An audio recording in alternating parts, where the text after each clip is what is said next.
teman-teman, selamat datang di podcast praktik pemeriksaan akuntansi.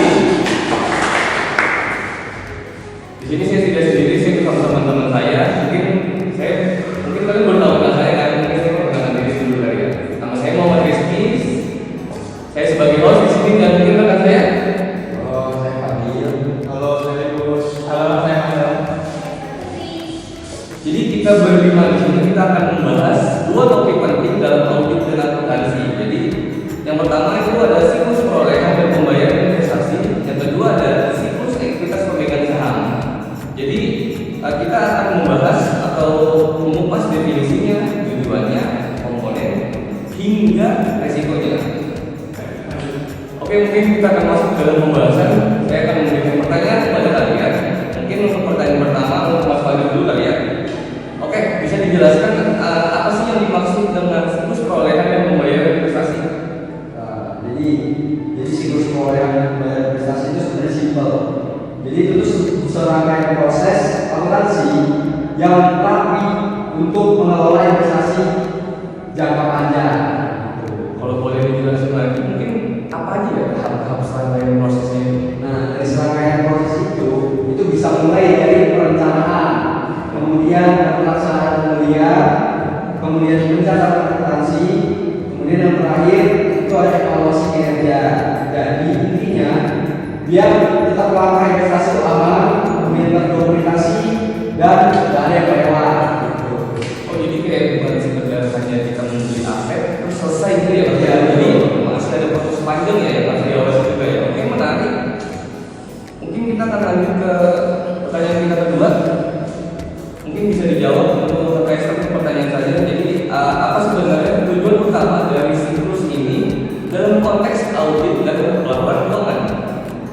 Oke, jadi tujuan utama dari siklus audit dalam laporan keuangan ini adalah untuk memastikan bahwa setiap transaksi yang terjadi di perusahaan itu melalui proses seperti dicatatnya, analisis dan sebagainya. Dan dengan adanya siklus ini, auditor dapat menilai nih apakah data yang disajikan sudah akurat, lengkap, serta sesuai dengan standar akuntansi yang berlaku. Siklus ini juga membantu mendeteksi kesalahan maupun potensi kecurangan dan sekaligus menilai apakah pengendalian internal perusahaan berjalan dengan efektif. Jadi tujuan besar siklus ini itu untuk menghasilkan laporan keuangan yang bersih, jujur dan siap dipakai oleh manajemen, investor atau untuk mengambil keputusan penting tanpa ragu. Oh, jadi artinya siklus ini tuh berfungsi sebagai alat kontrol ya, agar tidak ada yang namanya aset siluman yang muncul di laporan keuangan itu. Oke, menarik untuk pertanyaannya dan jawabannya. Baik, mungkin kita akan lanjut ke topik selanjutnya. Untuk pertanyaan ketiga mungkin bisa dijawab Mas Filipus ya. Jadi apa sih yang dimaksud dengan siklus ekuitas pemegang saham itu? Oke, jadi siklus ini menggambarkan aliran dana dari pemilik modal perusahaan dan bagaimana dana itu kembali ke pemilik. Misalnya dalam bentuk dividend atau tetap tinggal di perusahaan sebagai pemerintahan. Terus siklus ini juga penting karena menunjukkan posisi keuangan perusahaan, bagaimana modal yang berkembang, dan apakah perusahaan ini menarik bagi investor. Oh, jadi siklus ekuitas pemegang saham itu kayak perjalanan uang pemilik dari masuk sampai kembali. Iya betul. Menarik. Mungkin ini untuk pertanyaan terakhir kita.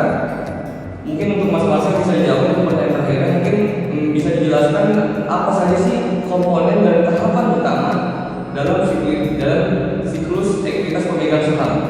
Oke, jadi untuk komponen siklus ekuitas yang pertama itu adalah laporan modal. Ini merupakan dana atau aset yang disetor pemilik atau pemegang saham ke dalam perusahaan. Selanjutnya adalah itu merupakan akumulasi laba bersih yang tidak dibagikan sebagai dividen dari tetap keuntungan perusahaan untuk pertumbuhan ekspansi atau kebutuhan operasional. Dan di sampingnya ada pembayaran dividen